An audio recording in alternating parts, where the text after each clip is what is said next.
com Maurício Macon, a partir de agora, nosso deputado federal pelo estado do Rio Grande do Sul. Macon, querido, bom dia, seja bem-vindo, Macon. Bom dia, Pitoli, bom dia, doutor Olavo. Vejo que o Pitoli mais uma vez está passeando em algum lugar, hein, doutor Olavo? E não te leva junto nunca, né? Eu já pedi para ele passar no RH, cara. Eu gostei do verbo utilizado pelo Macon, passeando. Realmente, eu vivo na flauta, Macon, vivo na flauta, Macon. Macon, eu pedi para o João separar uma notícia para a gente começar a nossa jornada contigo aqui. João, quero, por gentileza, que você traga essa informação sobre Moraes, Trump, Rumble. Quero, na sequência, ouvir o Macon. Conta tudo para a gente, João. A plataforma de vídeos Rumble e a Trump Media and Technology Group Corp. do presidente americano Donald Trump ingressaram com uma ação judicial conjunta nos Estados Unidos contra o ministro Alexandre de Moraes do Supremo Tribunal Federal, segundo revelou o jornal Folha de São Paulo. No processo movido na Flórida, os grupos alegam que as decisões do ministro, excluindo as contas do influenciador bolsonarista Alan dos Santos, violam a soberania dos Estados Unidos, país cujas plataformas digitais estão sediadas. Em dezembro de 2023, o Rumble deixou de operar no Brasil sob o argumento de que foi vítima de ordens injustas de censuras emitidas por Moraes. A empresa americana, segundo a reportagem, deixou o país para não enfrentar as mesmas punições aplicadas pelo ministro à rede social X, que é o antigo Twitter, que ficou suspensa por aqui por 2 meses no ano passado.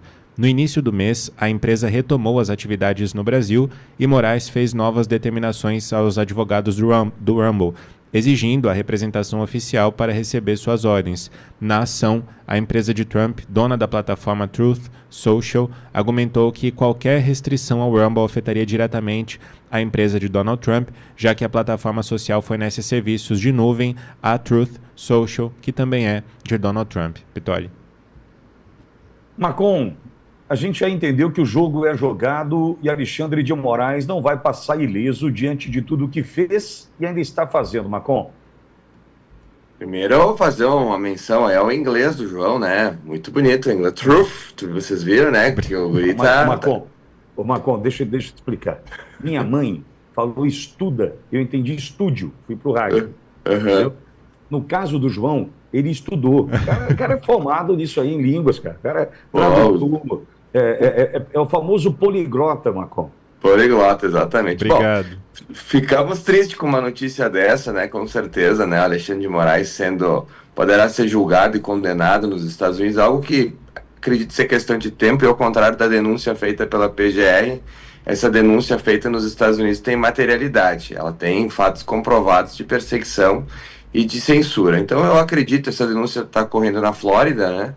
Um estado que respeita a lei, ao contrário do Brasil aqui, que se cria uma narrativa totalmente fantasiosa para perseguir alguém. E eu vejo, Pitoli, que lá nos Estados Unidos, se o Alexandre de Moraes pisar, provavelmente ele não volte ao Brasil, né? A gente teve uma reportagem da própria Veja dias atrás, onde conselheiros do Lula disseram a Alexandre que seria interessante ele não viajar para os Estados Unidos sob o risco de não voltar, de ficar preso lá, pelos crimes que cometeu aqui no Brasil. A gente tem hoje, além dessa ação agora noticiada pelo João, a gente tem que lembrar também a vinda do Vaca aqui da OEA. Ficou muito claro para mim, eu acho que a gente pode externar isso, e depois ouvir aí o doutor Olavo, sobre essa vinda do Vaca. Primeiro que eu acho que se a Kamala tivesse ganho a eleição americana, nunca a OEA estaria no Brasil, fazendo o trabalho que fez. Em segundo ponto, a gente tem que lembrar que o próprio Vaca, ele tem um histórico mais à esquerda. Quando a OEA manda esse representante, basicamente ela blinda qualquer tipo de relatório do tipo, é um relatório, né, baseado em ideologia. Não, ele tem lá o seu histórico mais à esquerda, então se vier um relatório muito forte contra o que aconteceu aqui no Brasil, esse argumento também não vai poder ser usado. E em terceiro, eu acredito, Pitoli, Olavo e ouvintes, que esse relatório ele vai servir também para embasar a ação do governo americano de Trump contra o Brasil, contra essa censura que a gente vive aqui na nossa nação. E aí a gente tem outros pormenores, como essa ação agora na Flórida contra o ministro Alexandre de Moraes. Então vai se minando esse caminho de censura que foi promovido nos últimos anos no Brasil. E como tu bem falou no início da tua frase, eu tenho também absoluta certeza que Alexandre de Moraes, quando fez o que fez, jamais imaginava que Donald Trump seria presidente dos Estados Unidos e que ele responderia pelos seus crimes. E, sinceramente, é isso que vai começar a acontecer em breve. Marcon, imaginando o seguinte também, né? As decisões que Moraes tomou ao longo dessa trajetória de um ditador, né? Não tem outro termo para utilizar, era de quem tinha a nítida sensação de que estava protegido pela CIA, pelo FBI, pelo próprio governo americano, ou seja, o cara se empoderou, o cara falou, deixa comigo, eu posso fazer o que eu quiser aqui, que nada vai acontecer. Como você disse, ele não imaginava que Trump pudesse voltar ao poder. E agora, usando, entre outras coisas, dessa plataforma, que é a Truth Social, né, junto com o Rumble, mostrando que perseguiu, numa ação nos Estados Unidos, ou seja, esse castelo de areia, né, construído por Alexandre de Moraes está ruindo, Marcon.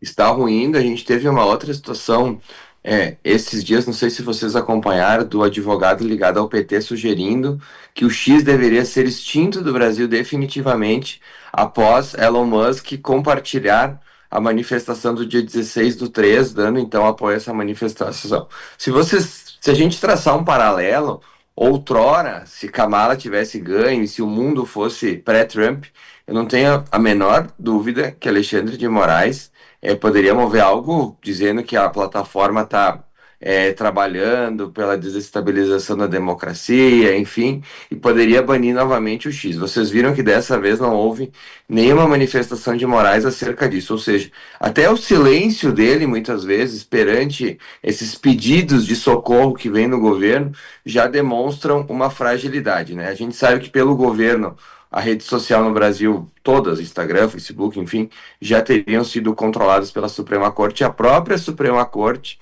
ao que parece, parou de falar um pouco nisso, porque sabe que vai sofrer retaliações. Então, sim, Alexandre jamais pensou. A gente tem o caso do Felipe Martins, que é um outro caso muito sério, né, que, ao que tudo indica, foi produzido dentro dos Estados Unidos uma entrada fraudulenta do Felipe, para que se justificasse uma prisão, onde ele ficou cerca de meio ano preso, para que ele pudesse, assim como o Cid, fazer uma delação, mesmo que fantasiosa, para tentar dar robustez a esse relatório da PGR. E aí, quem é que pediu essa entrada, né, do Felipe Martins para ser fraudado? Ao que tudo indica, a gente já sabe quem pediu. E aí os Estados Unidos, ao contrário do Brasil, Pitoli, ainda mais governados por Trump, a justiça ela não é baseada no compadrio, né? A gente não pode esquecer que tinha hoje um jantar marcado entre PGR, STF e Luiz Inácio Lula da Silva aqui em Brasília, certamente com bastante café, picanha e ovos, né? Coisa que o brasileiro hoje não tem mais. Então, o que a gente tem visto é um cerco se fechando. Ao que parece, hoje, com essa denúncia, ontem, mas melhor dizendo, feita pela PGR, nada mais foi do que uma cortina de fumaça para se desviar o foco aí do preço dos alimentos, da queda da popularidade de Lula, das pesquisas que dão Bolsonaro já bem à frente no cenário eleitoral. Então, quando a gente olha para os Estados Unidos, esse tipo de factoide, de coisas não acontece. Se for comprovado que Alexandre de Moraes tem alguma influência, né, alguém ligado a ele pediu para que fosse incluída a entrada de Felipe Martins nos Estados Unidos, olha, Pitoli, é um crime gravíssimo nos Estados Unidos, pelo que a gente tem lido, é uma traição à pátria, é algo muito grave, e aí, como a gente brinca aqui no Brasil, a giripoca parece que vai piar e vai piar forte.